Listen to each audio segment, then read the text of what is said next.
Hey guys, welcome and welcome back to those returning. To those of you who don't know, I will be covering the creatures of folklore, legends, and cryptids of various cultures of the world. I hope you enjoy, and let's get right into it. Latin America, with its rich tapestry of cultures, histories, and traditions, is a land of vibrant stories and mythical legends. From the lush rainforests of the Amazon to the towering peaks of the Andes. Every corner of this diverse region is steeped in folklore, where myths and legends intertwine with everyday life. These tales pass down through generations, serving as windows into the collective imagination of the people, reflecting their beliefs, fears, and aspirations. Today, we will embark on a journey through the enchanting realm of Latin America and its folklore, where we'll explore the mysterious creatures that inhabit its folklore landscape. From the jungles of Mexico to the plains of Panama, join us as we delve into the captivating world of mythical beings and unearth the secrets within the folklore of Latin America.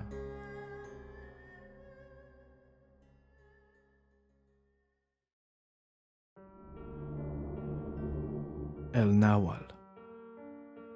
El Nahual is a mysterious creature in Mexican culture. It's not as well known as the likes of Llorona, but its rich and ancient history is just as interesting. This mystical being is deeply rooted in Mexican folklore, drawing upon ancient beliefs that date back to the pre-colonial Mesoamerican era.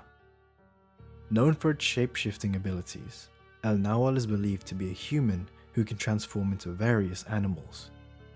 When it comes to its origins, El Nahual's story is as mysterious as the creature is itself. It's been around since ancient times, with legends passing down through generations in regions like Tozatlan in Puebla and neighboring states like Oaxaca. Its roots are intertwined with indigenous beliefs in shamanism and spiritual practices, where shamans are revered for their ability to connect with the spiritual world and commune with animal energies. El Nahual is difficult to describe as its physical appearance varies according to tradition and the storyteller.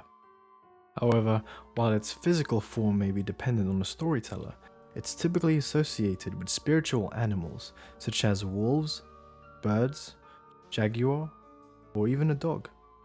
Its presence evokes a sense of both awe and trepidation, as tales of encounters with El Nahual are associated with elements of wonder and mystery. El Nahual is most notable for its shape-shifting prowess, allowing it to assume the form of its tonal animal counterpart. The ability is believed to grant El Nahual access to spiritual insight and mystical energies, which can be used for both good and evil purposes.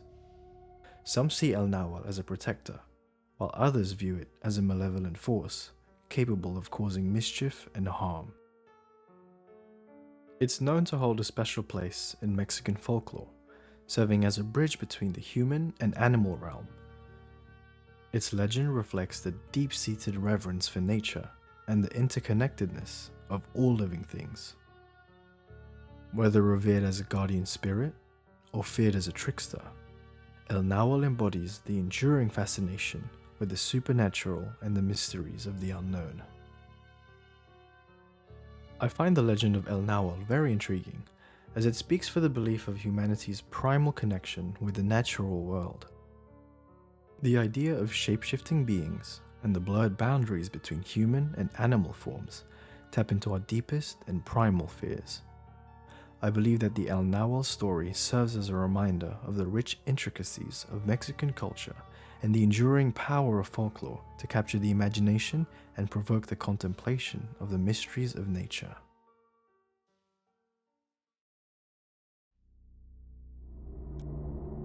El Cucuy. El Cucuy, also known as El Coco, is a spine-chilling figure deeply ingrained in the Hispanic folklore, particularly in Mexican and Mexican-American cultures. This legendary boogeyman serves as a cautionary tale, striking fears into the hearts of misbehaving children and keeping them obedient through the night. According to the tales passed down through generations, El Cucuy is a malevolent entity with a high history for lurking in the shadows.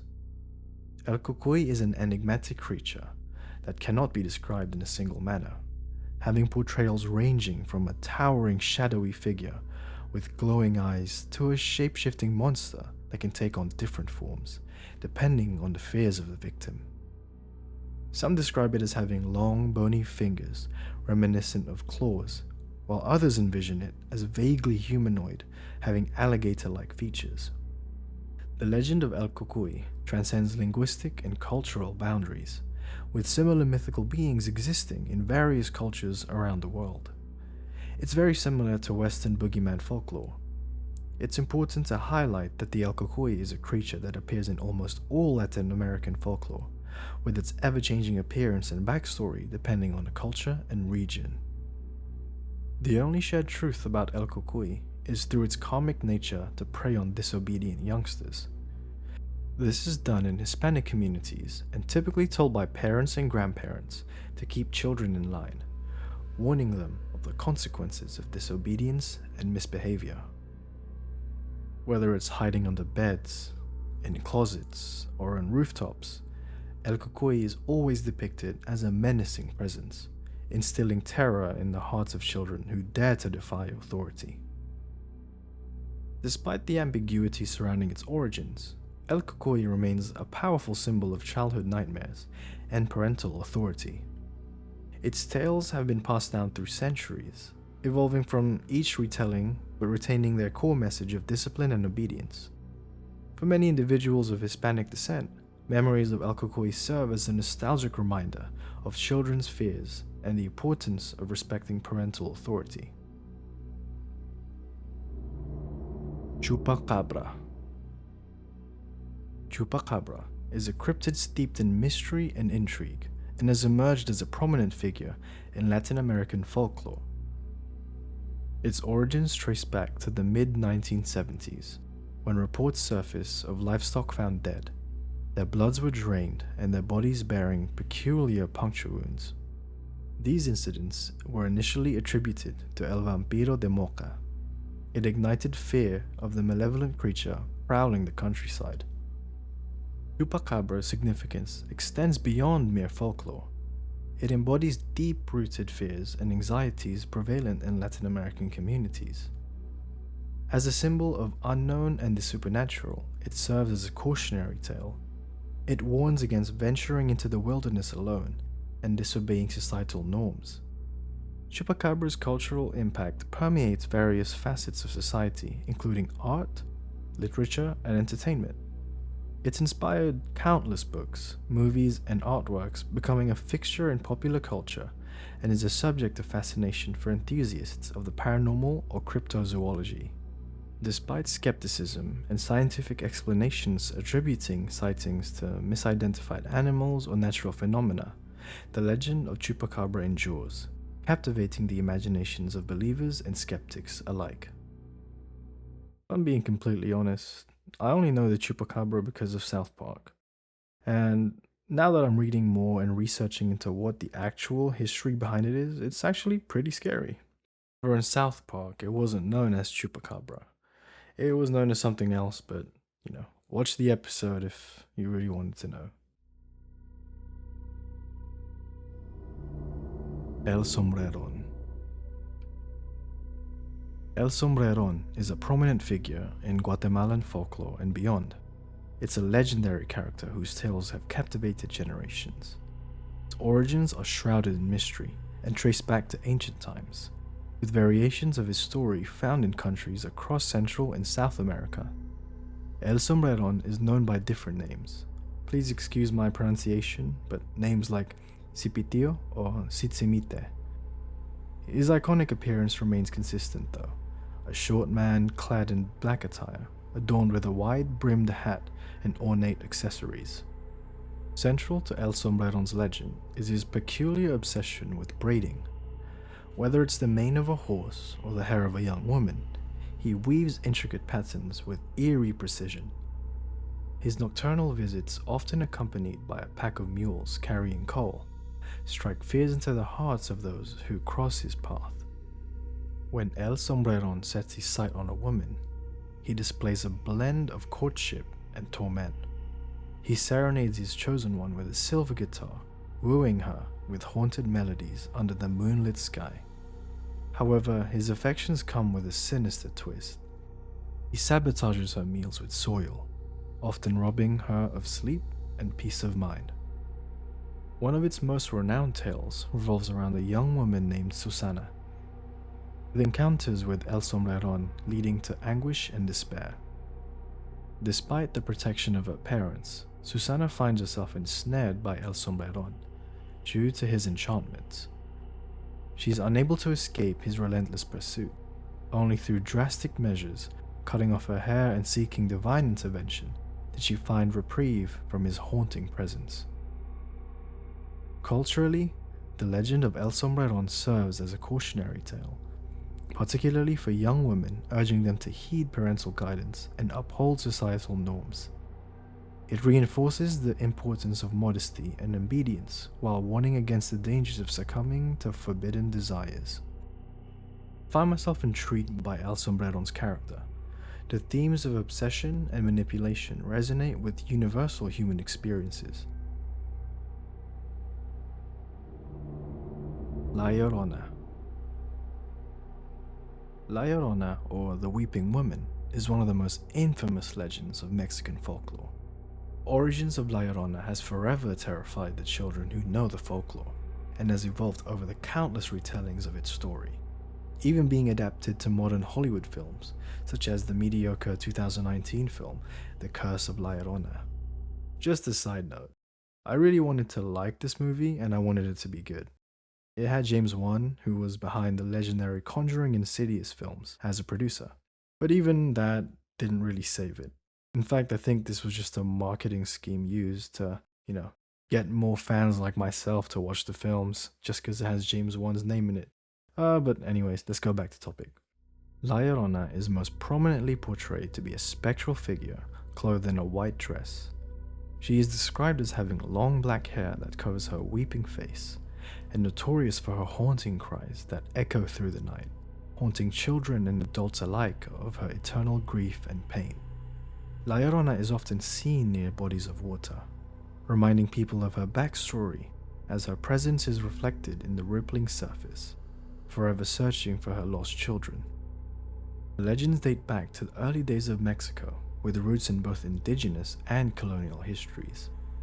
According to the most popular depiction of the legend, La Llorona is tied to the history of the colonization of Mexico by the Spaniards. It's said that La Llorona was a native woman who had a relationship with a wealthy Spaniard. Their affair led to the birth of children, but with the nature of their relationship being only an affair, the wealthy Spaniard refused to formalize their relationship. To rub salt to injury, the man abandoned the native woman and their children for a wealthy woman back in Spain. Overcome with grief and betrayal, the native woman drowns all of her children in a moment of despair, eventually taking her own life, dying in a vengeful and mourning state. She, however, was not given the gift of passing on into the afterlife, and is said to haunt bodies of waters like riverbanks as she weeps and seeks redemption for her actions.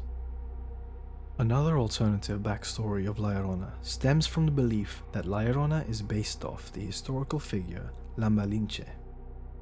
La Malinche is a person pivotal to Hernán Cortés's conquest of Mexico. To give some context, Hernán Cortés was a Spanish conquistador who played a pivotal role in the Spanish colonization of the Americas. Initially traveled to the Americas in 1504 and settled in the island of Hispaniola, present-day Dominican Republic and Haiti. 1519, Cortés led an expedition to the Yucatan Peninsula to explore and establish a colony. However, he was redirected, and his efforts were put to the mainland of Mexico after hearing rumors of the wealth of the Aztec Empire. During his time in Mexico, the Spaniards were gifted 20 enslaved women, given by the natives of Tabasco in 1519.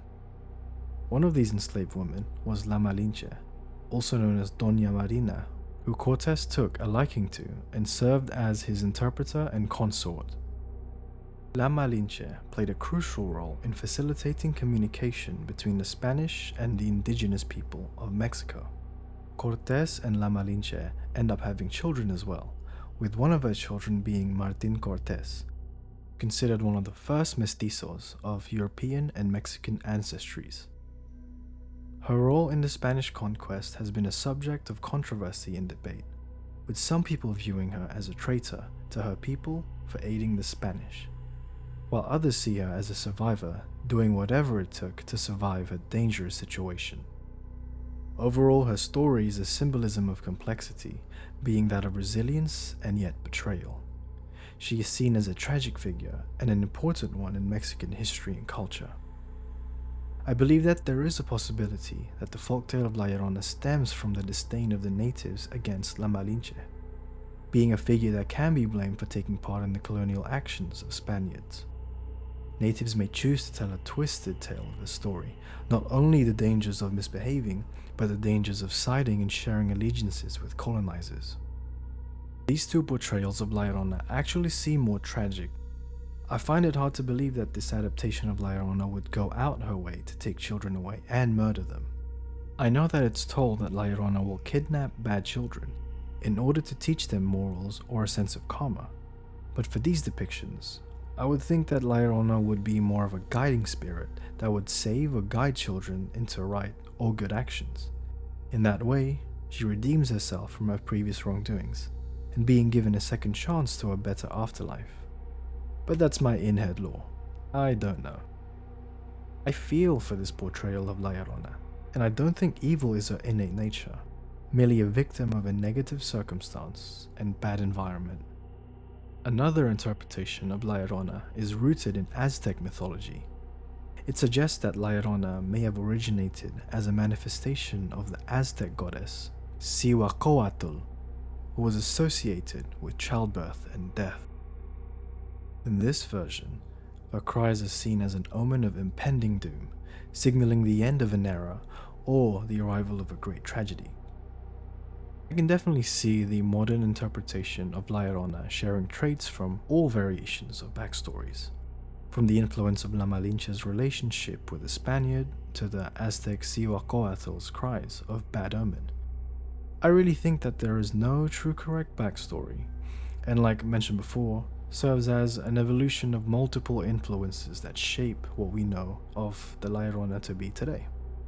La Llorona possesses supernatural abilities, allowing her to appear and disappear at will. These abilities are associated with bodies of water. Eerily enough, a spectral figure is sometimes said to be able to be seen simultaneously in different locations. Her mournful wails and desperate pleas serve as a warning to those who may come across her path. Not only this, but her wails are said to be the most loud when she is far from the listener, and the only way to determine if La Llorona is close by is if her wails is at its most faint. Now this is the stuff of nightmares. Her wailing being quietest when she is at the closest is the most horrifying addition to her abilities, as this goes against most human survival instincts. In a state of fear or panic, it's common to just run away from whatever is causing you fear. And so I can't imagine going against my very instincts and stay where I'm at, even if encountering La Llorona's loud wailing is. To know that danger and death is right by you when it's instinctually the furthest is such a fundamental terror. Today, La Llorona seems to be one of the most iconic figures in Mexican folklore, her tragic tale serving as a reminder of the complexities of decision, betrayal, and maternal despair. La Tulevieja. Exploring the legend of La Tulevieja has been a captivating journey, revealing the folklore that permeates Panamanian culture. Similar to La Llorona of Mexico, La Tulevieja embodies themes of maternal loss, divine punishment, and societal morality, albeit with a unique twist and interpretation. The variations in La Tulevieja's backstory across different versions of the legend provide a fascinating glimpse into the dynamic nature of the folklore. Each iteration of the tale offers a unique perspective on morality, human nature, and the consequences of our actions. For instance, in one version where La Tulevieja is portrayed as a partygoer attempting to hide her extramarital affair, by abandoning her child to hide her affair, La Tulevieja symbolizes the consequences of succumbing to temptation and betraying societal norms. In another depiction, La Tulevieja is seen as a grieving mother driven to desperation. The narrative shifts to focus on themes of maternal love, sacrifice, and divine judgment. Here, her decision to drown her child, whether out of shame, fear, or desperation, becomes a clear symbol of the complexities of human emotion and the lengths to which individuals will go to protect their secrets. These versions usually result in the curse of La Tulevieja forming. The curse imposed upon her by a higher power serves as a stark reminder of the struggles between sin and redemption, echoing themes found in various religions, lessons, and morality tales. Contrast and yet complementing motivations attributed to La Tulevieja provides intriguing insight into the moral lessons embedded within the narrative. These interpretations show the complex interplay between individual action and divine intervention, making listeners contemplate on the nature of justice and redemption. El Cadejo. The legend of El Cadejo is ingrained in folklore of Central America, with variations in different regions adding layers of complexity to its tales. At its core, El Cadejo is a supernatural spirit that manifests as a dog-like creature, with blue eyes in its calm state and red eyes when it turns violent. The spectral being roams isolated roads at night, embodying both benevolent and malevolent forces. One of the most intriguing aspects of El Cadejo is its duality, represented by the existence of both a white and black version. The white Cadejo serves as a protector, safeguarding travelers from harm and danger during their journeys. In contrast, the black Cadejo, sometimes seen as an incarnation of the devil, seeks to harm and even kill those it encounters. I believe that this dichotomy mirrors the eternal struggle between good and evil, adding depth to the legend of El Cadejo. Characteristics attributed to El Cadejo may vary across different versions of the tale. While it's sometimes described as a large, shaggy dog with burning red eyes and goat hooves, others depict it to have more bullish features. Its appearance is often accompanied by a strong goat-like smell, adding to an eerie atmosphere surrounding encounters with this creature. Numerous origin stories shape the modern El Cadejo folklore, whether it's the tale of God sending the white Cadejo to protect travelers, or the story of two brothers cursed by a black magician. These narratives offer insight into the cultural beliefs and values of the communities that cherish the legend. Sightings of El Cadejo have been reported throughout Central America, and even in other regions like Texas, with witnesses describing the creature as larger than life and possessing supernatural abilities. Protecting oneself from El Cadejo is said to be a difficult task, with only the white Cadejo capable of saving travelers from its malevolent counterpart. Turning one's back on the creature is said to cause insanity. As we conclude our journey through the realms of Latin American folklore, we've encountered a diverse array of mythical creatures, each with its own unique characteristics and cultural significance.